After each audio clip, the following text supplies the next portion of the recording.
The Celtics sneak by the San Antonio Spurs by a mere 44 points. We'll talk about that and do a little season in review, a zoom out next on First to the Floor. Who's going to be first to the floor here? And it was Marcus Smart, as he usually is. Brown drives, layup off the glass. That's not the first time we've seen a superstar in green and white sacrifice the body. Garnett, knocked away.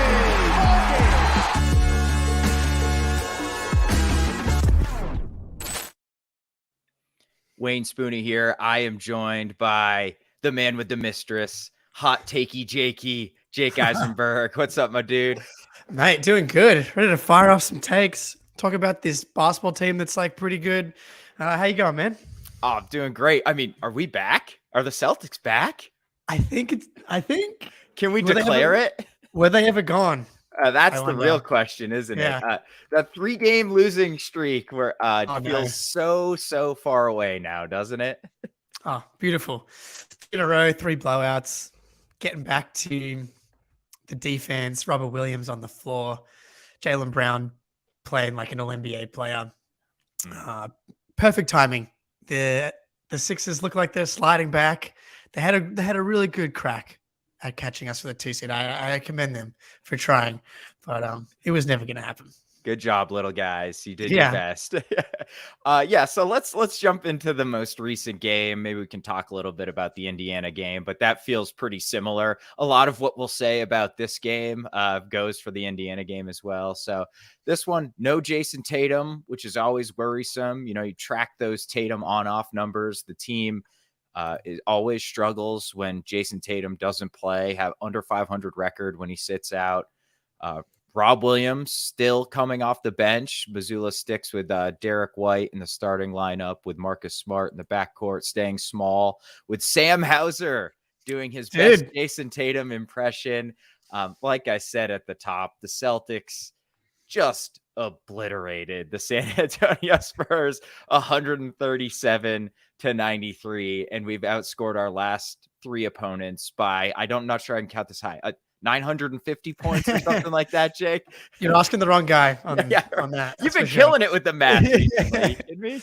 Like these games are funny, like, because the end results are what they are. They're all blowouts, but when you're watching, first quarter, Spurs put up like 30 plus. They're making some shots, similar to the Pacers game. The Pacers hung around for the first half, and Scal did a good job on the broadcast. It's like, it's just like a dam. You just have to play the right way. And if you do it for 3 quarters, you're going to end up beating most of these teams by 25, 30, or 40 points in the case of the Spurs. And honestly, it made it for a very fun experience yesterday. We were all on the playback live stream yesterday. If anybody tuned in, we enjoyed having you. We're going to be doing it again for the Bucks game, for the battle of the 1 seed, Friday, Australia time, Thursday night in the US. So come on by. It's super fun. I've got the day off. I'll be having a couple of beers at 10:30 in the morning probably. So that was fun, but like the Spurs kept it close enough where the explosion in the third quarter, the Jaylen Brown hammers, the gritty Brogdon, Rob Williams offensive rebounds. Carl in the chat. Carl was there for some good times yesterday.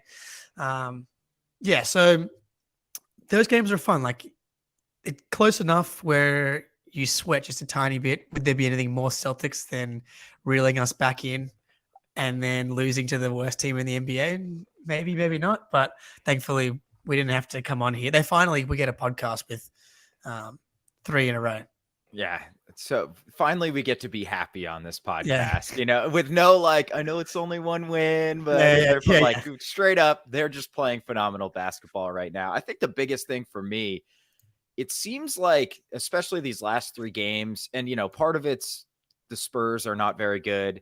Indy's actually a pretty good offensive team when Halliburton plays, and Sacramento's the best offense in NBA history, and they have held Sacramento to 109, and a lot of that was kind of garbage time. I mean, through the defense played incredibly well against Sacramento, and then 95 to Indy and 93 to the Spurs. It just seems like, to me, like the big takeaway from this 3-game winning streak is the defense is like well and completely back. It's night and day. And it's hard to point to one thing. I think you can point to Rob as he like returned 3 games ago, and that happens to coincide with the domination on the defense. I think he obviously raises the defensive ceiling significantly, but it's also just an effort and focus thing. Like it's so obvious when Tatum, Marcus is looking better. He's definitely moving better. It looks like that swat that he had yesterday in transition, just getting up. You love to see him moving like that. The defense is awesome right now. And this is good. It's really hard to play the best defense in the league for an entire season. This is good that we're not seeing it the whole season. We're seeing it when we've needed it. We've seen it when we haven't seen it when we maybe needed it at times, but for the most part, I'm still very, very confident in the Celtics having the highest defensive ceiling in the NBA. They're just so versatile. You can go Rob, Al as single bigs, play them together. Just a stable of switchable guys up and down the roster. And when they're really flying around, you can really tell. Yeah, Grant gets a lot of crap, but he does unlock a lot of our defensive versatility too, where we can run him and stay. He's not big, but he can guard up bigger guys too, and that allows Rob to stick in that like free safety role when Grant can just grind down a center. Yeah, I think a lot of it, as Godzilla's saying in the chat here, and Jake, you touched on, a lot of it's effort. Remember when I had those clips from the Utah game where they just like could not get their hands on the ball? Let me ask you this. Do you think we talked about at the beginning of the season, I think it was just me and you on the pod, where we were talking like, we don't want them to go balls to the wall every single game. And it's a long season. You're not going to, but the second half of last year, from January on, they were playing 7.5 guys, playing defense like it was game 7 every single night. And they were blowing people out like crazy. Do you think the approach where it's like, okay, there's 10 games left, do you think it was like a conscious, let's turn this up, like everybody locked in, it's the playoffs starting now? Or do you think it's just partly like, I guess we should probably win some games here, we've lost a few? I think it was the Al Horford speech. Yeah, probably. Big Al decided it's time to lock in and let's go on that type of run like we did in the second half of last year. I was talking with one of my mates yesterday who's a Celtic skeptic, telling me that the Bucks are a shoe-in. He's always been this trolling you, yeah. Oh, troll. And he's like, I just don't see the defensive, like they were just destroying people on defense last year. I'm like, yeah, that's good. They had no choice. They were the 11th seed in January. The 11th seed, and they made it all the way up to the 2 seed. And that was because they were playing the best defense that kind of anyone had ever seen, or at least in the last decade statistically. So the fact that they've just been cruising along like top 5 defense, and it's been very painfully obvious at times that they're not playing their best defense, just speaks to how good the defensive personnel is on this team. So this is what we're getting on a 70% effort season, which is exactly what we want. As much as we wanted them to, you want to win every game, you want to get the 62 wins, etc. You want to be basically just right where they are. You want to be battling for the 1 seed, coming down to it. And this road, we can go into whether being the 1 seed matters, winning a game 7 in Milwaukee, etc. I kind of tend to not buy too much into it, but you don't want these guys busting their ass for 82 games. Giannis, I love Giannis partly because of that consistent. You watch the Bucks every night, not playing tonight. Which, if we keep an eye on it, Bucks up 7 against Detroit going into halftime here. So we'll track that closely. In range. In range. Yeah, just got to be within striking range here. The Bucks just have a higher floor from a regular season point of view, just because of Giannis.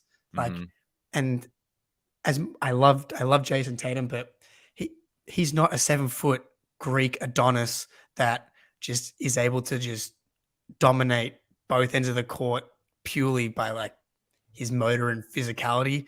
I don't think Giannis is going to doesn't seem to run out of gas, versus Tatum's slightly more mortal than Giannis, and I think that's okay. Like, still exponentially more immortal than you or I. So that's what we can focus on. But yeah, the Bucks are just going to have that more of a higher floor on a regular season point of view.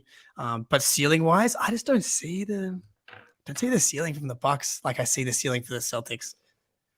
But Yeah, anyway, of course. Yeah, but I think the Bucks can be exploited by bigs who can shoot, and the Celtics have Grant Williams and they have Al Horford, and they have not solved that riddle yet. I mean, we beat them by the one time everybody was healthy except Middleton, we beat them by about 30 something on Christmas Day. So, and then the other time we didn't have 4 starters, and Mike Muscala almost beat him just because he can stretch it out and shoot, and Brooks can do nothing. So I'm with you, dude. And Tatum just plays a more high variance game, right? Because he just shoots a lot more threes. Giannis shoots no threes, and he's always going to the line. So I am not. The Bucks can definitely beat us. I don't want to sit here and be like, oh, we're gonna roll over the Bucks in 5 games. Nothing like that. But I'm not particularly scared of getting the 1 seed to make sure that game 7's in Boston. Like you always harp on it, Jake. It's like this team has shown they can win on the road. They're veteran. They know how to win the playoffs. So I just cannot wait until they start. But nonetheless, why don't we jump into a little bit into the Spurs game, because we've gone far too long without talking about the Eastern Conference Player of the Week, the man in the mask. Best basketball of his life right now, 41, 13, and 3 since the All-Star break, 28.5, 7, 4, 50, almost 50, 40, 75. That's the damn he throws. Yeah. If he ever gets those figured out, watch out. That true shooting is going to go crazy. I mean, this is his career highs in points, field goal percentage, free throw percentage, rebounds, true shooting, double doubles. Jaylen Brown's having a hell of a season. How did you feel about that performance when you were watching it? Just stop playing with JV. Yeah, I know. This man is top 15 in the NBA. Like, you know, we wanted to make the whole NBA push for Jaylen because we wanted him to stay, but like, he is playing at an all NBA level. Like, there's no like, oh, we're juicing the numbers, we're stat padding, maybe a little bit yesterday, a little stat padding yesterday, very tiny bit, but the level that he's playing at, the gap between Jaylen Brown and honestly everybody else on the Celtics, not just the Spurs as well, talent wise, the way that he was dominating yesterday, I didn't forget the 2-point numbers, but was he like 16 for 19 from 2 or something? Indeed, like, he was. What is that? That is crazy. Like, it was just not fair. And the underwater workouts, like, solved it. He's in the best shape of his life. He hasn't gotten to 70 games in a few years with like, you know, some hamstring stuff and the wrist thing. It's his healthiest year in a while. Look, surprise, surprise. Jaylen Brown is having yet another career year. You know why? Because that's what Jaylen Brown does. He has career year, career year, career year, career year. This guy gets better every single year. The fact that like he's still finding ways to do it. I mean, you forget that he's only 26, 27. Like, you see guys like DeMar DeRozan comes to mind. Like, he just kept kind of perfecting his game. And then we see those seasons with the Spurs and the season with Chicago last year. It's like these guys that are really committed to their crafts, like, they're not going to take massive, massive leaps. But Jaylen, you know, becoming more efficient from 2-point range, the ability to, you know, improve his body. The free throws thing, I don't know if he needs to do like the Aaron Rodgers darkroom ayahuasca retreat in order to like figure that part out. And then the last piece, which I didn't think we would ever see, and we're not sure if it's a blip. I'm going to play a little clip here, but the Jaylen Brown passing leap, we're going behind the back on Halliburton. No look to Derek White in the Pacers game. Like, we have highlight reels of Jaylen Brown passing over his very small sample size, and just using his scoring gravity, he draws 3 against the Kings, kicks out to Al Horford, easy pass, will snatch back on De'Aaron Fox, kick to Derek White in the corner, splash. Like, running some pick and roll with Rob Williams, the level of comfort and control he's playing with at the moment, is the best in his career. And some of these are easy passes. It's just pump fake, drive, 2, commit to the ball, because 3 that play. 3 people on ball right there. 3 people are committing to the ball, because you know why? Because he has the ability to shoot 16 from 19 from 2. He's one of the most aggressive downhill players in the NBA. So you have to collapse. And so he's just making the easy pass a lot of the time. And the numbers, he ended up having 5 turnovers yesterday, but I think, we were more focused on the scoring at that point. And so it come down a little bit from there. But since the All-Star break, his assist to turnover ratio is up to 1.66, where his full season is 1.16, which has always kind of been like the knock on Jaylen. But like, if he's at, let's say the 1.66 holds, that's taking into account the 5 turnover game yesterday. If that was his full season number, that's a better assist turnover ratio than Kevin Durant, Paul George, Anthony Edwards, Embiid, Bam, Randall, Larry Markkinen, fellow all NBA competitors, and Zion. Like this, if he is able to make that jump into like the 1.5, 1.75 assist to turnover ratio, that's like a complete game changer for who he is as a player. Yeah. There's no reason. We talked about Brogdon's playmaking, where it's like he's not a natural playmaker. He just draws so much attention when he drives hard to the rim that he creates easy passes for himself. There's no reason Jaylen can't become as good of a playmaker as Malcolm Brogdon. And, he had the 5 turnovers against San Antonio, but like they weren't the, oh my God, Jaylen dribbled into 7 people and lost the ball turnovers. They were like, we're up 35 and somebody's picking my pocket from behind because I'm not paying that much attention turnovers, which are like, he's not going to have that happen in a close game. Please forget that time he got the 8-second violation in a close game. But other than that, you hope in the playoffs he's not going to have stuff like that happen. So you're right. He just draws so much attention. He's going to create easy passing lanes for himself. And Rob returns, and all of a sudden there's just more places to pass the ball. There's easier angles. You can just kind of loft up a lob to him. And Rob since he's come back, tidy. Yeah. Not even playing 20 minutes a game. So I'm sure you're very happy, Jake. Thank the Lords. 11, 8, and 2 last night. And a 7 and just about 8 rebounds a game since he's come back. And the defensive impact in his 18 minutes, where he's just like playing hard, but not out of control. He's just been so good. Does he look better to you now than he did when he came back earlier? Yes, he does. Yeah. Yes, he does. He's just moving better. Yeah. I don't know what it is. Like, he just looks more comfortable in his body than he did before versus being hesitant.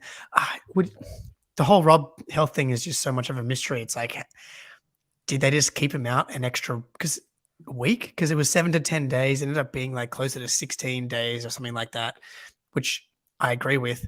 And what's done is done. I'll try not to keep harping on it, but the fact that it's taken them till now to like run Al and Rob in separate units, like you can still accrue minutes with them together. So that's a lineup that you feel comfortable with at certain times in the playoffs if you want to overlap for 5 to 6 minutes per game. But it just makes it so much easier to keep Rob's minutes and Al's minutes down if you're staggering them and you want to keep both of their minutes down.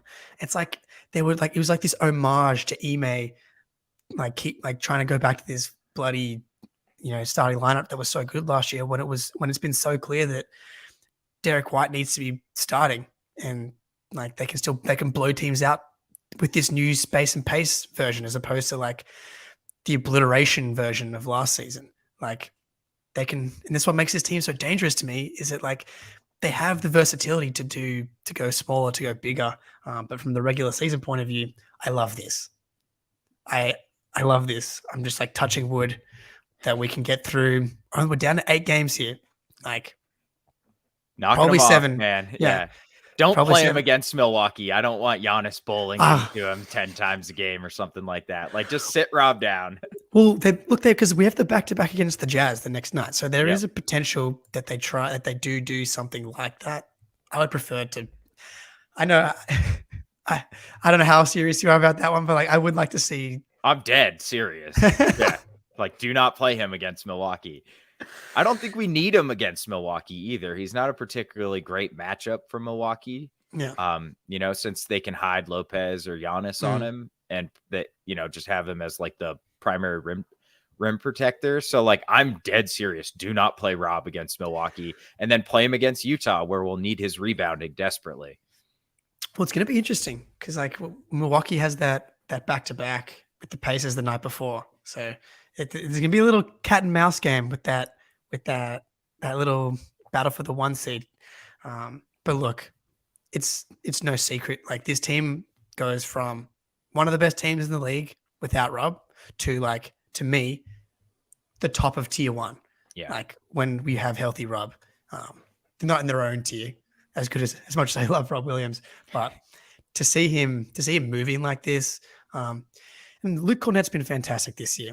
Blake Griffin's been fantastic this year from what we could have expected, but the way that Rob vacuums in rebounds, like go gadget style, and with the rebounding issue over the past couple of weeks, like it's just completely gone. It's just not there anymore once he starts playing on, and then you're getting the extra possessions on the other end.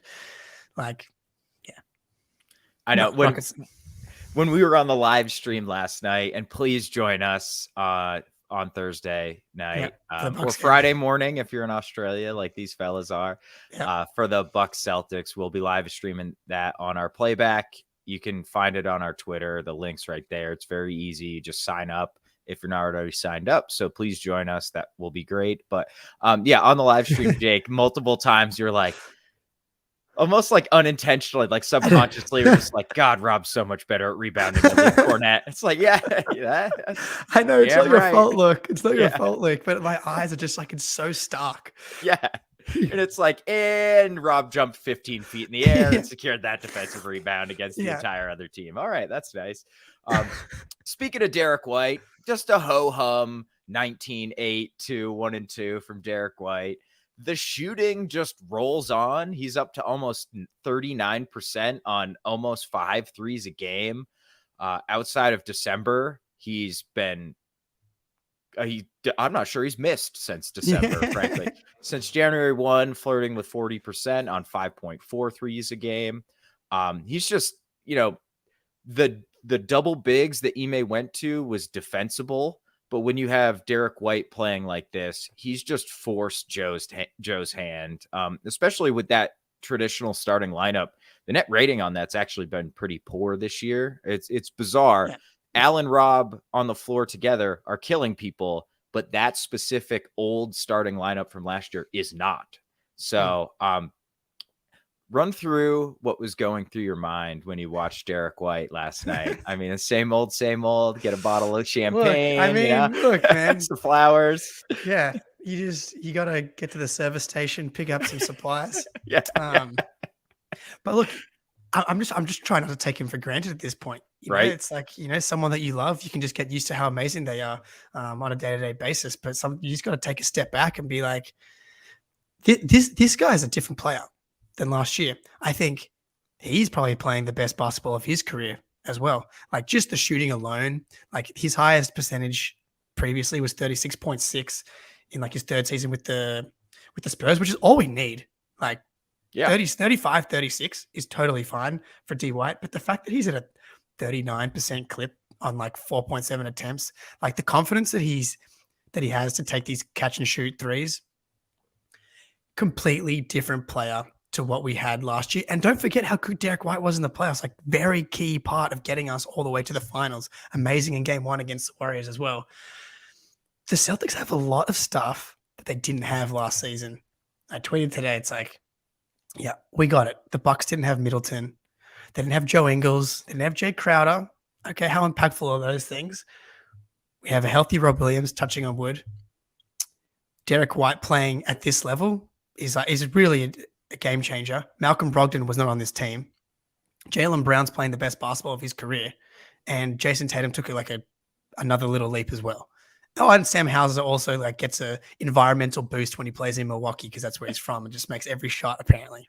So like there's a lot about this team that like once we get to the playoffs, like people are going to realize, oh, this is why they were the title favorites. This is why we were saying, yeah, they've gotten better because their team's young. They're going to get better, and they've added pieces. So, and Derek White, like you can't speak enough about how good he's been this year. I hope he makes all defense. Like he's second in the NBA from guards in blocks. Someone from the Celtics has to make the all defense team.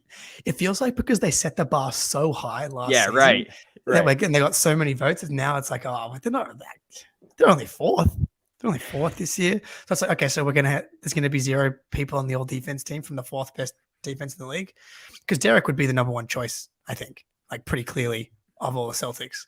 Yeah, I think after Derek White, I think it's Al who should be getting some all defense. I don't think he will because Jaren Jackson and Brooke are going to run away with the center spots on the all defense teams. But Al has been awesome on he has his games where you can tell he's like load managing in 30 minutes, but when he needs to turn it on, I mean, he is still one of the best defensive bigs in the NBA. And we saw it in the 3rd quarter against the Spurs, man. He was everywhere. He's like chasing shooters around, getting back to help, securing defensive rebounds, switching out to Malachi Branham. And it's like, who is this man? Okay. Like, I just want to like I was thinking today, like, there's kind of a young man's thing to have like a favorite player on a team. You know what I mean? Like, my favorite player. It's like when you're a little kid or something, but Al Horford's my favorite player, I think, at this point. Like, I just want to appreciate Al. Like, he's so good.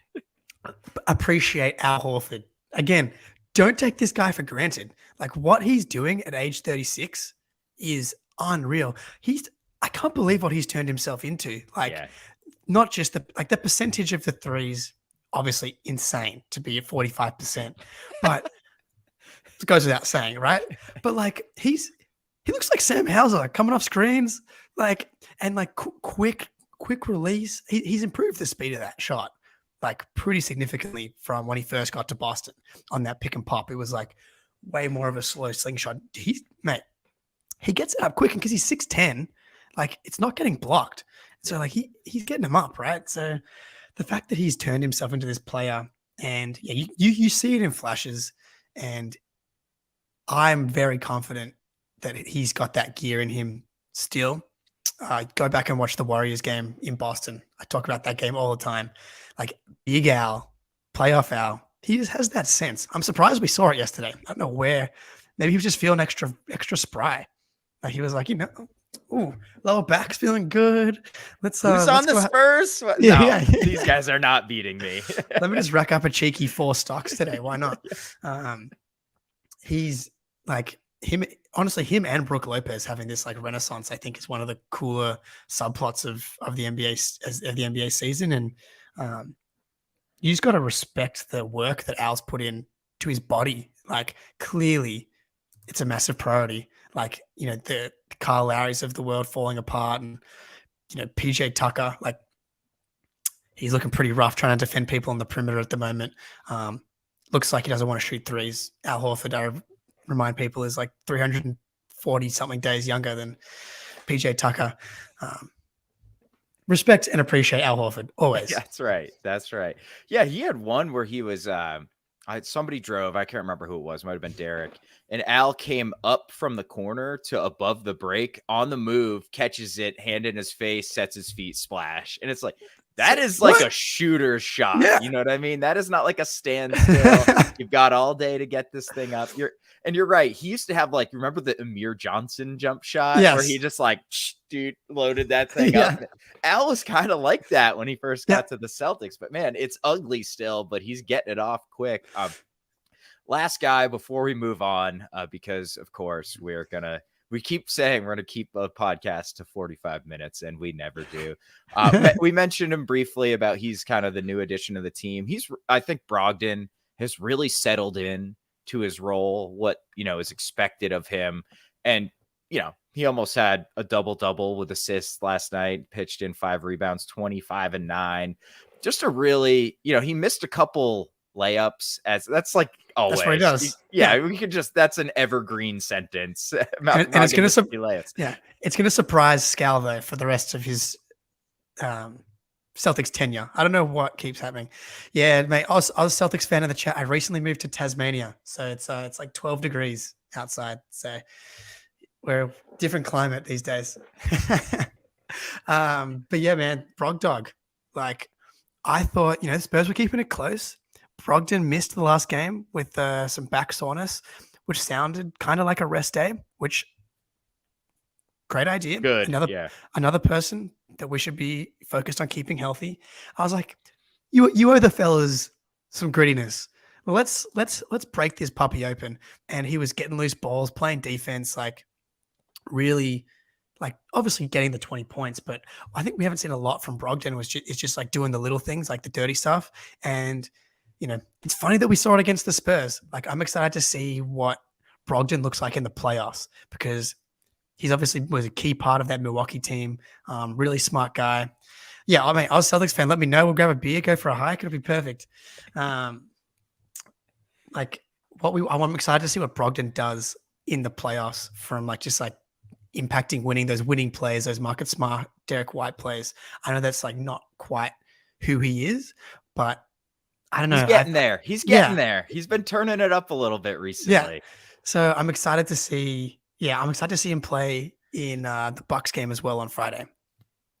Oh yeah, me too, dude. I hope, old team that let him walk too. There's always a little extra FU when somebody lets you walk in free agency. Yeah, so I was just about to click on that, Jake. This is not on our run sheet, but I feel like we have to talk about it. So Philip Hart, what's up, man? Thanks for stopping by. Keep commenting. We really appreciate it. Anyone hear the Gil Arenas joke about Al? Disrespectful. Al is one of the best vets in the league. So I want to expand this to just generally the Gilbert Arenas take. What is happening? Gilbert Arenas is the last dude on planet Earth to be talking about what it looks like to have a winning basketball team. He never made it. I'm pretty sure he made the playoffs twice in his career, and he made it out of the first round one time, and he got spanked. So who are you, Gilbert Arenas, to sit here and say Jason Tatum and Jaylen Brown, what are they? One's playing power forward and one's playing shooting guard. First of all, that doesn't matter. Yeah. Nonsensical. He's nonsensical. I don't know what's going on with these ex-NBA player podcast appearances and podcasts right now. Some of them are good. Some of them are disastrous. I know Mario Chalmers was also on a podcast this week talking about how no one feared LeBron. It's what were you? I know you guys were on there. His team, Mario. Yeah. Let me promise you something. Very scared of LeBron James. Me, very, very, very scared of LeBron James. The Gilbert Arenas thing. I was like, have you taken LSD before this segment? Have you not been watching? Do you watch the NBA? Power forward, small forward, shooting guard. Those positions haven't mattered in the NBA for two-way scoring wings are literally gold. They are the highest value commodity in the league. That's why the whole Paul George Kawhi trade happened, and they gave away a decade of their future because they wanted to get two of those guys. Celtics have two of them. None of it made sense. The Al Horford disrespect. I mean, Al Horford's got 10 times the career that you've had, Gilbert. You've compared to the talent that you had relative to the impact on winning and culture that Al Horford has had at Atlanta and Boston. I mean, Philly was not his fault. That was just an unsalvageable place. Just the city, the people. That's evergreen sentence right there. Too. Yeah. Unsalvageable. But other than that, literally just playoff appearance after playoff appearance, 70 games played every year, adapting his game to fit the modern style. The disrespect will not stand, Gilbert, Agent Zero. Come see me down in Tasmania. I'll sort you out. Hibachi, how many names do you need, man? All right, moving on. I just felt like we had to address that. Yeah, quickly. Ridiculous. Yeah, it was so bad. And he said Derek White. I don't even know what he is. He's just a dude. Never mind. You know what? I'm not even going to. Yeah, I know. It's not worth it. All right, let's zoom out a little bit because much has been made recently about how poorly the Celtics have been playing. Obviously, with this big 3-game beatdown, the narratives turn, and all of a sudden, Mazzulla's a good coach again. Imagine that.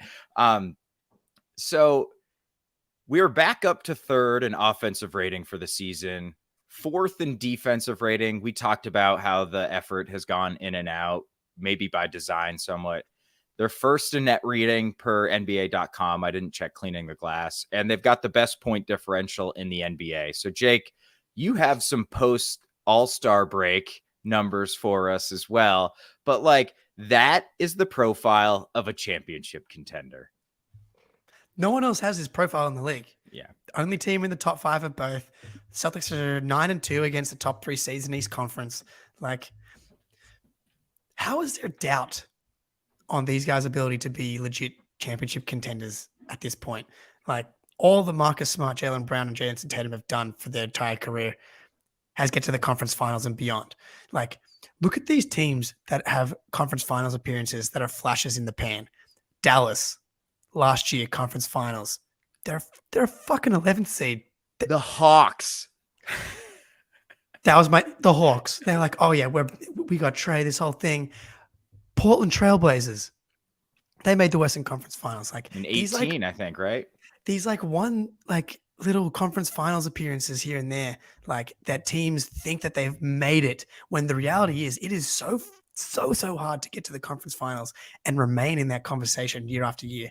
And the Celtics have been doing it already year after year. And there's still doubt on these guys. Come on. People are just bored. It's ridiculous. Yeah, absolutely. And look, Rob came back December 14th, which is like after the offense was bananas. Yeah.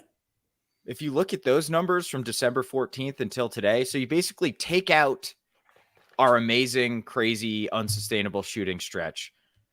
We lead the league in net rating from December 14th until today. We're first in defense, 8th in offense, lead the league in defensive rebound percentage, top 5 in assist percentage. Like that is, so we move the ball on offense. We play elite defense. We clean up the defensive glass so we don't give up second chances. And we're still a top 10 offense. Like, and that's isolating out our best stretch of the season. Like, what, what more do these guys have to do? I know. Yeah. We take out, we'll take out the best part. We'll try it on extra hard difficulty mode. No matter what you, no matter what you throw at the Celtics, they look like the best team in the league. Like statistically, like since the All-Star break, I'll bookend it here. Since our disaster, stretch here, obviously bolstered by the 3 most recent wins. But like since every podcast in the world wrote off the Celtics, started moving the Sixers ahead of us in, which is just laughable. 12th in offensive rating. That's the worst number we've thrown out so far since the All-Star break. But first in defensive rating, second in net rating, and you're like, oh, well, they've been playing so well. Maybe they're just like shooting well from three. 13th in 3-point percentage when you isolate like the whole year. We're more of a top 5, top 6 shooting team because we have good shooters on the team. Shocking, I know. When you have, Al Horford, Malcolm Brogdon, and Sam Hauser, that we're gonna be one of the better shooting teams. We are literally a Grant made free throw and a Jason Tatum missed layup against the Rockets away from being the 1 seed as of today. It's like, okay, if everybody's so concerned about the Celtics, then why are we statistically the best team in the league, like in all these different parts of the season? Yes, it hasn't looked great at times, but it's like lots of other teams look bad here and there. The Nuggets had their weird stretch and then they blasted the Bucks. It's like, come on. Yeah, and that doesn't even include the Utah loss. We were missing both of our centers, and we ran, you run a different play, maybe that plays out a different way, and that one's a win too. And yeah, Z-Gamer in the chat, it's annoying how the C's don't take teams seriously sometimes. Yes, it is. Yes, it is. But still, like, sometimes the Rockets are going to get you. Like, they beat Milwaukee fully healthy earlier in the season. I watched that game, and it was, like, hilarious. And lo and behold, joke's on me. But it's the NBA. Sometimes the shots don't fall, and, you're not going to give 100% effort every game, unfortunately. I know the leads disappearing, although these last few games, they've not just sustained big leads, they've blown them open, which I think is a good sign. And especially the most important thing to me is since December 14th, number one defense. Since the All-Star break, number one defense. That defense is turning up at the exact right time. Yeah. So And that defensive rating since the All-Star break includes Rob's absence, right? So it's like they can play really good defense with Rob, without Rob. Obviously, he changes things defensive ceiling wise, but it's like once they lock in, it's just a different team. yeah, exactly. And Oz Celtics fan wants us to refer to Grant as the Wombat, which I really like. And then Philip Hart says, "What is a wombat? Is it a creature that talks nonstop, complains a lot, but smiles enough to make up for it?" I believe it's a short, stout little guy, although we do not have him in the North America, I don't think. The physical resemblance, I like it a lot. Actually, I might have to get some Photoshop going there, but yeah, I don't know. I think currently people would probably have Wombats ranked above Grant as far as lovability goes. But this is a fluctuating ranking system, so Grant can still take that back. Yeah, we'll see. I do like the Wombat. It's got a good ring to it. It's not too long, not a mouthful. All right, let's look ahead here. We're playing the Wizards and the Bucks next. The C's 77% chance at the 2 seed, 20% the 1 seed, 4% of the 3 seed. So the advanced stats do not think Philly's going to catch us, and less than 1% to slip to the 4 seed. So it looks like we're really locked in the 1 or 2 at this point.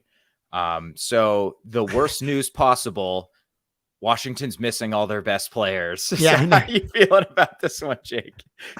Firstly, I trying to figure out what results I want to happen each day is getting like really, really complicated. Like, okay, today, we want the Nuggets to beat the Sixers because that means we get a better chance of getting the 2 seed. But that now the Cavs are now starting to climb up to the 3 seed. And it's like, okay, but is that going to be a worse matchup if we get them in the second round? But it also means that if the Philly falls to the 4 seed and gets Milwaukee the 1 seed, then they've got a good chance of beating the Bucks in the second round, and then we don't have to see Milwaukee at all. I literally feel like Charlie Day from fucking Sons in Philadelphia right now, like trying to figure out what I'm supposed to do. Pepe Sylvia. Oh man, and like I don't know. I think, and I just keep coming back to keep playing really good basketball, and the basketball gods will reward us. Yeah, exactly. And I appreciate you and Ben for being scoreboard watchers to keep me updated, because I do not do that. You guys will just be like, we need this team to beat the Bucks tonight. I'm like, oh, good. I got a game to follow tonight. So very, very appreciative of that. 4-point game, 2-point game. Oh, there we go. Let's go. Alrighty, and like we said, we're gonna wrap this thing up in a second here. The most important news of the season, Kabengele won Player of the Week in Maine. So huge news, 27, 16 and a half, 72%. I think Cab's probably an all-star next year. But seriously, I'm interested to see how he does in Summer League. Maybe he cracks the roster next year. But yeah, shout out Cabs. Look, big man depth and the big man rotation is going to be like very important as long as Rob Williams exists on the Boston Celtics roster. Definitely don't need to spend too much time on this, but I like Kabengele. They don't really have like a proper lob threat on the roster outside of Rob. I'm excited to see how he can potentially develop. I like it. It obviously means nothing, but it's fun to mention. Oh yeah, JD Davison. Like we didn't really touch on him, but he was good. Look, man, I've been on the JD Davison train since Summer League. There's something about his combination of absurd first step and the way he reads the game that like there's something interesting there, man. I don't know what it is. Like I keep coming back to comparing him to Ish Smith because like you just can't stay in front of Ish. He can't shoot. So you can, you know what I mean? You can sag off him. So he's been a bench guard his whole career, but like pretty solid bench guard his whole career, right? If JD Davison is Ish Smith, that would be the coolest thing ever. Yeah, and he's got the Super Saiyan hair. Like he's got the super athleticism. Yeah, look, Pritchard's going to be gone for something, whether it's a second round pick or they they package Moose plus Pritchard to bring something back. Who knows? But yeah, the writing is on the wall for Pritchard, just because like I believe Pritchard can be a rotation player in the NBA, like an 8th, 9th man, but he's just like a shooting guard in a point guard's body. Like he can't really run pick and roll. He can't beat anyone off the dribble. Like JD Davidson can just run pick and roll at a completely different level than Pritchard. Like Pritchard just isn't getting separation downhill, creating space where he can actually throw any of these lobs or get to the rim himself. So, and JD Davidson is super athletic. Like, dude, it's crazy. Those two things combined, like, you're probably going to have more of an opportunity on this team as well. Yeah, and like, dude, his lobs, like, yeah, he like threw Cornette. Yeah, he threw Cornette open on one of those lobs. It was like over 2 people, dropped down behind the backside help defender. And Cornette almost biffed it, but he like kind of half laid it in. But that's like a next level read and lob. He like honestly might be the best lob thrower on the Celtics right now. It's not our strong suit. Marcus. Look, I'll give it to Marcus, at the incumbent, but JD's coming. He's coming for you, Marcus. All right, we're going to wrap this one up. But before we go, please join us on our playback stream. If you go to our Twitter, awesome. You can find a link. We'll drop a link in the description of this show on YouTube and on the podcast feed. So join us, watch the game with us. There's a live chat. We can bring you up on stage if you want for a little bit. Obviously, no pressure at all. We rarely do it, but you can yell at us. You can give us like the cold emojis if we say something stupid, which will happen a lot. So please join us. First to the floor, playback stream. But that's going to do it for this episode of First to the Floor. Jake, love your work, mate. I'll talk to you later, buddy. Peace.